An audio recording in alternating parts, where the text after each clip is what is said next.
안녕하세요. 연금술사의 예담세설입니다. 올해는 비가 많이 와서 그런지 마당에 있는 창포 하나니 10월 초인데 벌써 몽땅 시들어 버렸네요. 시들어가는 녀석들을 보면 추사의 불이설란도가 연상됩니다. 그래서 추사의 불이설란도부터 시작해서 세한도, 추사체까지 3부작으로 영상을 만들어 볼까 합니다. 오늘의 주제는 추사가 미술사의 전무후무한 천재인 이유입니다. 피카소나 고흐의 그림은 경매에서 2천억 원 가까이 되는데 우리나라 작가의 작품은 100억 원에도 못 미칩니다. 고흐나 피카소의 그림만 위대한가요? 그래서 추사의 그림이 위대한 이유를 알아보겠습니다. 불이설란도 배경도 없이 정확하게 11개의 선으로만 이루어진 관찰 묘사의 끝판왕. 문인화의 대표적인 사군자를 관찰 묘사의 끝판왕이라니 이게 대체 뭔 말입니까? 회화의 역사에서 관찰 묘사하면 사실주의나 생물도가미 박물 일러스트, 요즘에 와서는 하이퍼리얼리즘을 떠올리시는 분들이 많을 겁니다. 특히 하이퍼리얼리즘은 사람의 땀구멍 하나하나까지 묘사할 정도로 아주 세밀한 묘사로 유명하죠. 미술에서 표현한다는 것에는 크게 두 가지 요소가 있습니다. 그리는 대상과 작가의 생각.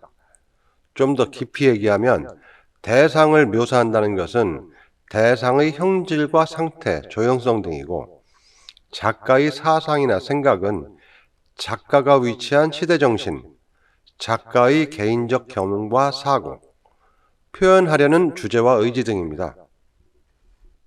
그림에서 작가의 주관적 사고를 빼면 관찰화가 되는 것이고 묘사하려는 대상이 없이 작가의 사고나 감성, 정신 등을 표현하면 추상화가 됩니다.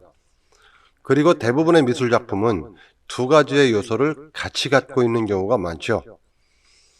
그런데 동아시아는 조선 후기까지, 서유럽은 19세기까지 추구하는 방향이 완전 반대였습니다. 동아시아에서는 사실묘사 이런 거에는 별 관심이 없었어요. 그저 성리학의 가르침에 따라 정신적인 부분을 강조했죠. 서유럽에서는 정신적인 부분은 오히려 또 관심이 별로 없었습니다. 사실적인 묘사에 주로 치중하게 된 거죠. 미술의 방향이 완전히 다르게 간 겁니다. 서로 다른 방향을 향해 가던 둘의 관계는 동아시아에 대한 서유럽의 경제적, 영토적, 문화적 침략으로 서유럽 미술의 승리로 끝나게 됩니다. 아직까지는요. 요즘에 K-팝과 K-드라마가 전 세계적으로 히트치는 것을 보면 이제 뭐 뒤집어질 날이 오겠구나 하는 생각도 듭니다만 빨리 우리나라의 문화가 세계를 압도하는 날이 오면 좋겠네요. 그럼 불이설란도를 구체적으로 분석해 보도록 하겠습니다. 서유럽의 회화를 많이 본 현대인의 눈으로 봤을 때 문인화 중에 사군자, 언뜻 보면 그냥 선과 먹의 농담으로 이루어진 묘사와는 거리가 먼 그림으로 볼 수밖에 없죠. 특히 불이설란도는 이전 사군자 그림에서 중요하게 여긴 붓의 놀림, 즉 붓질의 강약과 속도보다는 붓의 먹의 양을 아주 조금 찍어서 표현하는 갈필과 먹의 농담으로만 표현했습니다. 불이설란도의 난이 아주 사실적인 묘사를 했다는 증거. 불이설란도가 그려진 계절을 생각해 볼까요? 앞에 있는 난의 잎보다 조금 뒤에 있는 난의 잎은 흐리게 보이죠?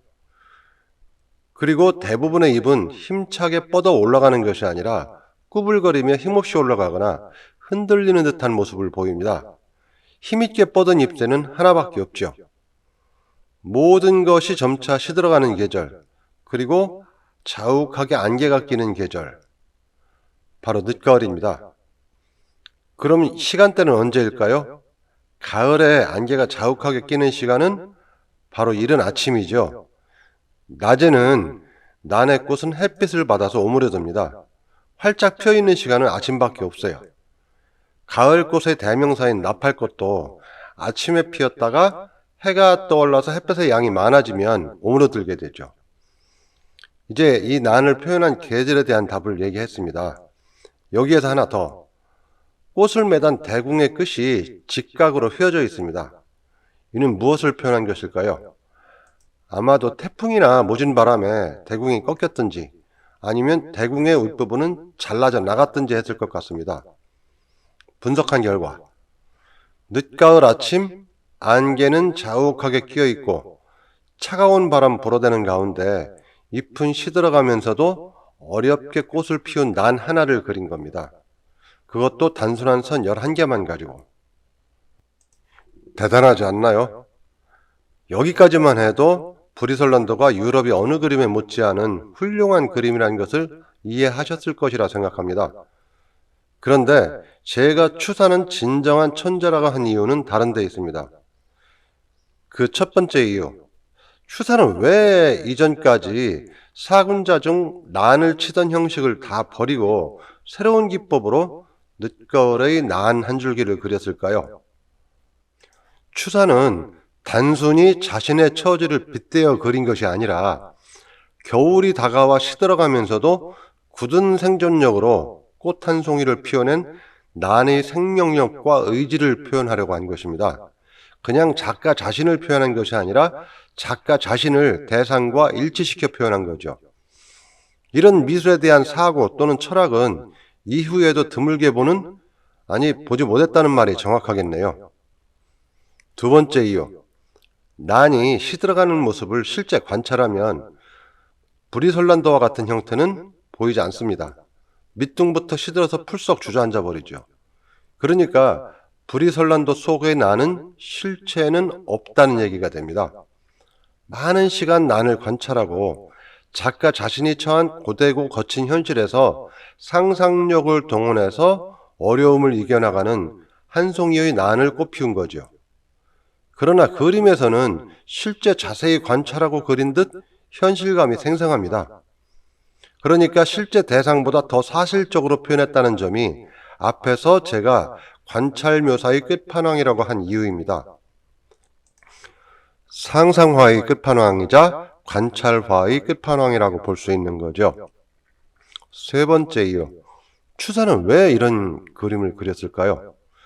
단순한 먹선으로 이루어지는 난을 칠 때 이전에도 이후에도 이런 형태의 표현 기법은 보이지 않습니다. 추사 말기에 그린 세완도와는 일맥상통하는 부분이 있지만요. 동아시아의 회화가 정신을 그린다는 것에 고착화돼서 나는 이렇게 친다라는 공식이 생겼기 때문에 이후에는 그 공식에 따라서 변화하지 않으려는 점은 확연합니다. 많은 작가들이 난을 그렸으나 자잘한 변화는 있었는데 본질적인 변화는 없었으니까요. 그런데 추사는 혁신적인 생각과 표현 방법으로 나는 이렇게 쳐야 한다는 기존의 형식을 부정했죠. 즉 브리설란도는 동아시아의 정신적인 면, 추상의 이념과 서유럽의 묘사적인 면, 구상적 현실을 하나의 화면으로 표현한 최초의 그림이라고 할 수 있습니다. 서유럽의 작가들이 대상을 묘사하는 것에만 온 정신이 팔려 있을 때 추사는 아시아의 맨 끄트머리, 그 중에서도 더 끝인 제주에서 단순한 선을 이용해서 인간의 사고와 정신, 대상의 정확한 묘사, 대상의 배경까지 한 번에 표현할 수 있는 방법을 고민하고 있었을 겁니다. 한마디로 추사는 동아시아의 정신표현과 서유럽의 대상표현이라는 두 마리 토끼를 한 번에 다 잡은 최초의 인물이라고 평가할 수 있죠. 네 번째 이유. 원래 과학이나 기술, 미술 등 인류의 모든 문화사적인 것은 먼저 선행한 것이 있기 마련입니다. 미술사를 보면 세잔의 철학에서 입체주의가 탄생하고 입체파의 영향을 받아 몬드리안의 추상화가 탄생했죠. 고우의 영향을 받아 표현주의가 탄생하고 표현주의는 곧 추상표현주의로 연결되었습니다. 그런데 추사는 이전에 영향받은 화풍이나 인물이 거의 없습니다. 서예 부분에서는 후에 추사체가 창암 2~3만의 영향이 좀 있었다고 판단됩니다. 이 얘기는 추사체에서 다루기로 할 예정이니까 이만 줄이고 브리설란도나 세안도가 탄생하게 된 사상적, 철학적 배경이나 화풍을 굳이 찾아본다면 공제 윤두서의 세밀한 묘사를 중심으로 한 화풍입니다. 대상을 정확하게 표현한다는 점에서 공통점은 있으나 표현 기법이나 방법에서 워낙 많은 차이가 있습니다. 물론 추사 이후에도 추사의 정신이나 미술 철학, 화풍을 승계한 작가는 없었습니다. 제 개인적인 생각인데 아마도 그 시대에는 추사의 그림과 정신적인 깊이를 시대가 이해하지 못했지 않나 싶습니다. 추사는 대상의 표현, 미술에서의 조형성, 미술 철학면에서 동서양 통틀어서 그 시절에 세상에 혼자 큰 봉우리처럼 우뚝 서 있던 인물이라고 할 수 있습니다. 서유럽에서는 추사 100년 후에 겨우 사실주의에 이어서 인상주의가 출현하고 인간의 정신이나 사고를 강조한 후기 인상주의는 그보다도 더 늦게 출현하니까요. 그리고 표현 대상과 작가의 정신을 일체화한다는 생각은 현대 들어와서야 일부 작가들에 의해 시도되고 있는 형편입니다.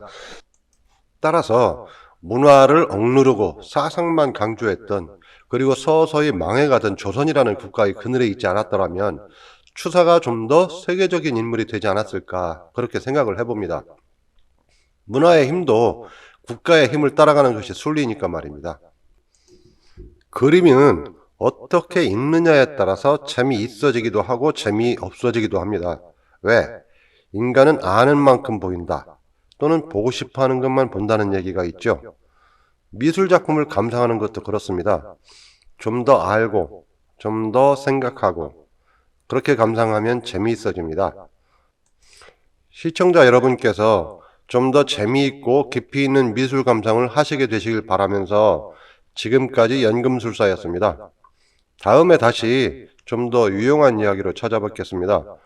시청해 주셔서 감사합니다. 재미있으셨다면 구독과 좋아요 부탁드립니다.